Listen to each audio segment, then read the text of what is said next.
Chapter का नाम है एप्लीकेशन ऑफ ट्रिग्नोमेट्री।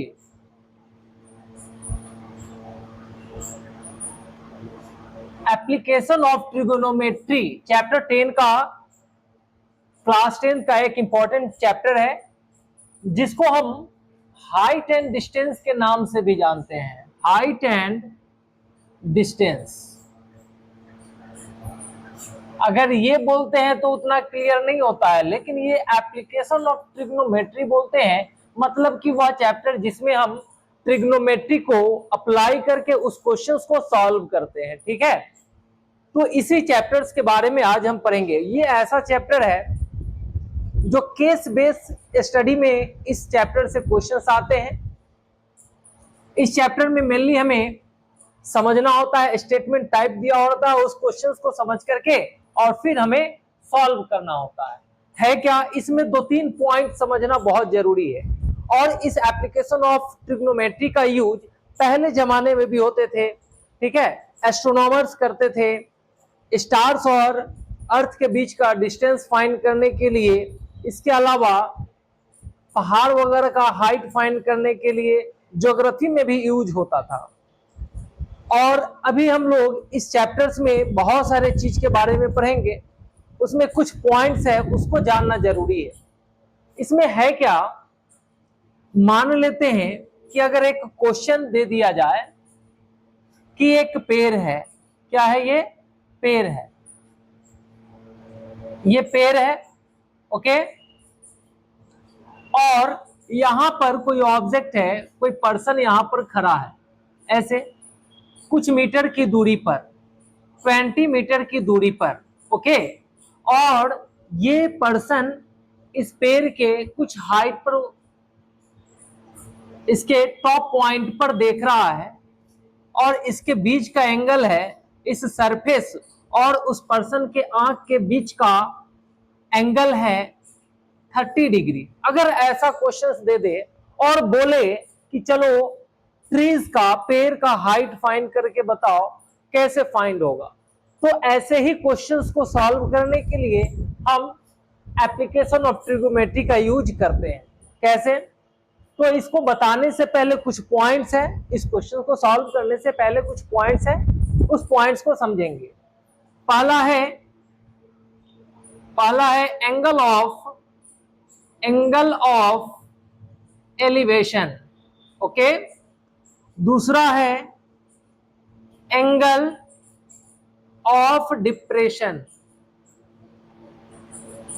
तीसरा है line of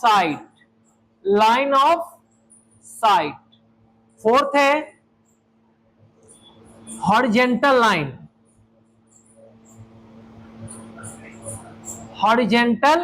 line. And fifth है वर्टिकल लाइन। ये 5 पॉइंट्स हैं जिस पॉइंट्स को जानना बहुत जरूरी है इस चैप्टर्स को सॉल्व करने के लिए। इसके अलावा ये स्पेशल एंगल का वैल्यू हमें फाइंड होना चाहिए, tan 30 डिग्री, tan 40 डिग्री। इसके अलावा कहीं कहीं साइन का भी यूज होता है। ठीक है, तो सबसे पहले चर्चा करते हैं हम कि एंगल ऑफ एलिवेशन होता क्या है। मान लेते हैं इसी में अगर यह है, देखो इसको एंगल ऑफ एलिवेशन जानने से पहले हम हॉरिजेंटल लाइन के बारे में पढ़ते हैं। हॉरिजेंटल लाइन क्या होता है? वह line, that is parallel to the surface of earth, मतलब वह इमेजिनरी लाइन जो सरफेस के पैरेलल हो, that line is called horizontal line, okay। उसके बाद है वर्टिकल लाइन। वर्टिकल मतलब होता ही है the line that makes 90 degree with horizontal line, वह लाइन जो हॉरिजेंटल लाइन के साथ 90 डिग्री का एंगल्स फॉर्म करता हो, 90 डिग्री का एंगल्स फॉर्म करे, उसको हम लोग वर्टिकल लाइन बोलते हैं। तो ये क्या हो गया? वर्टिकल लाइन हो गया, वर्टिकल लाइन। उसके बाद है हम पढ़ेंगे एंगल ऑफ एलिवेशन।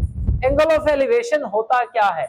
मान लेते हैं यहां से हम ऐसे है और ये हम यहां से देख रहे हैं तो एक लाइन हॉरिजॉन्टल लाइन ऐसे है, और हम ऐसे देख रहे हैं तो यहां पर ये हम यहां पे आंख है ये ऐसे बना लिए, तो आंख ये हॉरिजॉन्टल लाइन, और जिस लाइन पर एक इमेजिनरी लाइन, एक एग्जांपल देकर के बताते हैं, मान लेते हैं कि ये हॉरिजॉन्टल लाइन है और ऐसे करके इस लाइन पर हम देख रहे हैं, इस लाइन पर हम देख रहे हैं, ठीक है। तो ये क्या है, जिस लाइन पर हम देख रहे हैं उस इमेजिनरी लाइन को ही हम क्या बोलते हैं, लाइन ऑफ साइट। क्या बोलते हैं, लाइन ऑफ साइट। ओके, अब ये है एंगल ऑफ एलिवेशन क्या होगा, तो लाइन ऑफ साइट और हॉरिजॉन्टल लाइन के बीच में, ये हॉरिजॉन्टल लाइन और लाइन ऑफ साइट के बीच में जो एंगल्स फॉर्म होते हैं उसी को बोलते हैं एंगल ऑफ एलिवेशन। क्या बोलते हैं, एंगल ऑफ एलिवेशन। ओके, ये है एंगल ऑफ एलिवेशन, ये हो गया। अब एंगल ऑफ डिप्रेशन क्या हुआ, एंगल ऑफ डिप्रेशन क्या होता है, ये एंगल ऑफ एलिवेशन कब बनता है, जब भी हम नीचे से ऊपर की ओर देखते हैं तो ये जो लाइन है, इमेजिनरी लाइन, जिस लाइन पर हम किसी ऑब्जेक्ट को देख रहे हैं, अपने से ऊपर वाले ऑब्जेक्ट को देख रहे हैं, that line is called line of site. और लाइन ऑफ साइट और हॉरिजॉन्टल लाइन के बीच में जो एंगल बनते हैं ना, उसी को बोलते हैं हम लोग क्या चीज, एंगल ऑफ एलिवेशन। ओके, उसके बाद है एंगल ऑफ डिप्रेशन। क्या है, जिस तरीके से एंगल ऑफ एलिवेशन नीचे से की ऊपर की ओर देख रहे थे, उसी तरीके से जब हम ऊपर से नीचे की ओर देखते हैं तो यहां पर भी क्या बनता है, यहां पर, यहां से अगर देख रहे हैं हम, यहां से अगर देख रहे हैं तो यहां पे एक इमेजिनरी लाइन ड्रॉ करते हैं जो सरफेस के पैरेलल हो, एक इमेजिनरी लाइन ड्रॉ करते हैं जो सरफेस के पैरेलल हो। ओके, अब ऊपर से नीचे की ओर देख रहे हैं, ठीक है, तो ये हॉरिजॉन्टल लाइन और लाइन ऑफ साइट के बीच में ये एंगल जो बन रहे हैं उसी एंगल को बोलते हैं एंगल ऑफ डिप्रेशन। क्या बोलते हैं, एंगल ऑफ डिप्रेशन। ये है, क्या बोलते हैं इसको, एंगल ऑफ डिप्रेशन। ये 5 पॉइंट से कुछ छूट तो नहीं गया है, एंगल ऑफ एलिवेशन हो गया, एंगल ऑफ डिप्रेशन हो गया, लाइन ऑफ साइट हो गया, हॉरिजॉन्टल लाइन हो गया एंड वर्टिकल लाइन हो गया। ये 5 पॉइंट्स है, इस पॉइंट्स को समझना बहुत जरूरी है। अब इस पर बेस्ड कौन सा क्वेश्चंस आते हैं, क्या आते हैं, इस पर एक क्वेश्चंस बताते हैं। एक अपने मन से क्वेश्चंस दे रहे हैं, एक टावर है ए बी, एक टावर ए बी है जिसका हाइट छोड़ दो, और सरफेस पर इस पॉइंट को बोलते हैं फुट ऑफ टावर। क्या बोलते हैं, फुट ऑफ टावर। जहां पर फुट ऑफ ट्रीज बोले, फुट ऑफ वॉल बोले, फुट ऑफ टावर बोले, तो इस पॉइंट को समझना है, ठीक है। और यहां से कुछ मीटर के डिस्टेंस पर, 20 मीटर के डिस्टेंस पर यहां पर कोई पर्सन खड़ा है, ठीक है, और यह टावर के टॉप पॉइंट पर देख रहा है, टावर के टॉप पॉइंट पर देख रहा है, और ये एंगल्स बना रहा है यहां पर 45 डिग्री। ओके, ये 45 डिग्री के एंगल से यहां पर टॉप पॉइंट पर देख रहा है। अब क्वेश्चन आता है, what is the height of tower, what is the height of tower, इस टावर का हाइट क्या होगा। तो ऐसे ही क्वेश्चन सॉल्व करने के लिए इस चैप्टर का हम यूज करते हैं एप्लीकेशन ऑफ ट्रिग्नोमेट्री। नाम से पता चलता है कि इसमें ट्रिग्नोमेट्री को अप्लाई करके इस प्रॉब्लम को सॉल्व करेंगे, इसलिए इसको बोलते हैं एप्लीकेशन ऑफ ट्रिग्नोमेट्री। और इसको दूसरा नाम भी है हाइट एंड डिस्टेंस, ठीक है। चलो इस क्वेश्चन पे आते हैं। ए बी क्या है, ये सी है, ए सी क्या है, distance between person and the foot of tower, ये है, और ये हमें फाइंड करना है। सबसे पहले हम ऐसे क्वेश्चंस में एक राइट एंगल ट्राइंगल को इमेजिन करते हैं, राइट एंगल ट्राइंगल को इमेजिन करते हैं। इमेजिन करो, ये है लाइन, यहां पर अगर कोई टावर खड़ा है, वॉल खड़ा है, ट्रीज खड़ा है, कोई पर्सन खड़ा है, तो यहां पर 90 डिग्री का एंगल फॉर्म करेगा, ठीक है। जब ये 90 डिग्री का एंगल्स फॉर्म करेगा तो ये वर्टिकल लाइन है, ठीक है, और इस पॉइंट को जोड़ रहा है, तो ये क्या है, एक राइट एंगल ट्राइंगल बना। क्या बना, राइट एंगल ट्राइंगल बना। अब एक राइट एंगल ट्राइंगल में ही देखना है।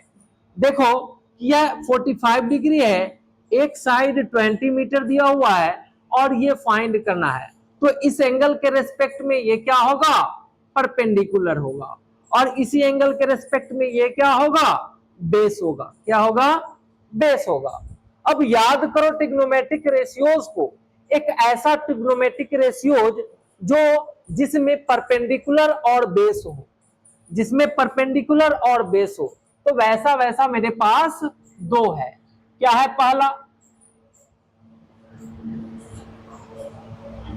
पहला क्या है, tan थीटा। tan थीटा क्या होता है, परपेंडिकुलर बाई बेस। ओके, और इसी का अगर रेसिप्रोकल ले लो तो cot थीटा होता है बेस बाई परपेंडिकुलर। तो इन दोनों में से किसी एक को यूज कर लो। ये है 45 डिग्री, ठीक है। अगर हम tan A लिखते हैं, सॉरी tan C, तो क्या लिखेंगे, परपेंडिकुलर बाई बेस। परपेंडिकुलर क्या है यहां पर, AB बाई बेस। बेस कितना है, ये AC है। अब tan C कितना डिग्री दिया हुआ है, 45 डिग्री। 45 यहां पर सॉल्व कर लेते हैं, tan 45। अब बताओ tan 45 is equal to AB का ही तो वैल्यू फाइंड करना है, रहने देंगे as it is, by AC का वैल्यू 20 है। ओके, अब हम जानते हैं स्पेशल एंगल है ये। tan 45 डिग्री का वैल्यू क्या होता है, tan 45 डिग्री का वैल्यू 1 होता है AB बाई 20।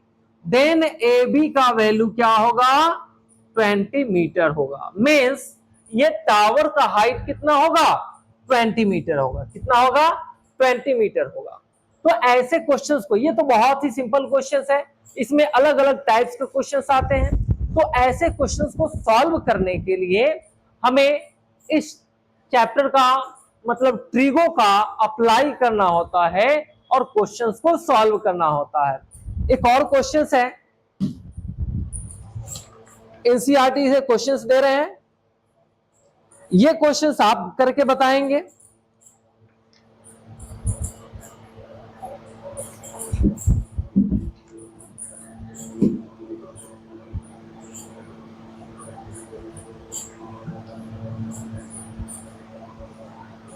बगल में लिख दे रहे हैं,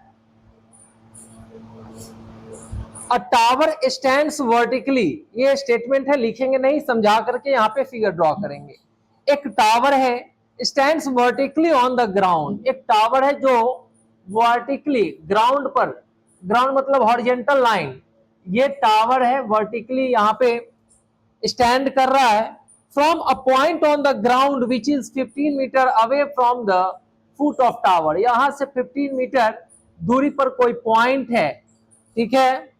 angle of elevation of top of tower is found to be, ये टावर के टॉप पॉइंट पर angle of elevation, angle of elevation बोले तो ये होता है, कितना है, 60 डिग्री।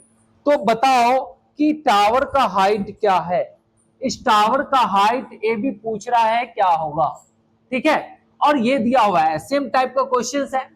तो ऐसे क्वेश्चंस को हम क्या करेंगे, एक राइट एंगल ट्राइंगल हो ही गया है, यहां पर हम tan 60 डिग्री का यूज करेंगे। ये tan थीटा क्या होता है, perpendicular by base. Okay, perpendicular value find करना है, AC 15 है। अब बताओ tan 60 डिग्री का वैल्यू क्या होता है, तो tan 60 डिग्री का वैल्यू होता है √3, मीन्स AB का वैल्यू 15√3 होगा। ओके, मीन्स इसका हाइट क्या होगा, 15√3 होगा। इस फॉर्म में भी आंसर दे सकते हैं, या 15 इंटू √3 का वैल्यू क्या होता है, 1.732, इसको मल्टीप्लाई करके इसका आंसर हम लिख सकते हैं, ठीक है। और ऐसे ही क्वेश्चंस पर अभी 3-4 दिन जो है ऐसे ही क्वेश्चंस पर हम सॉल्व करेंगे। एनसीईआरटी के जितने भी क्वेश्चंस हैं उन सभी को क्वेश्चंस बना के शॉर्ट वीडियो या लॉन्ग वीडियो में हम रख देंगे। तो आपसे रिक्वेस्ट है कि जो आपसे आपके फ्रेंड है, अगर मेरा वीडियो आप तक पहुंच रहा है तो आपके जो फ्रेंड है उनको जरूर शेयर कीजिएगा और इस चैनल के नाम के बारे में जरूर शेयर कीजिएगा, बताइएगा, ताकि इस चैनल का ग्रोथ हो सके और आप सभी को फायदा मिल सके। Thank you.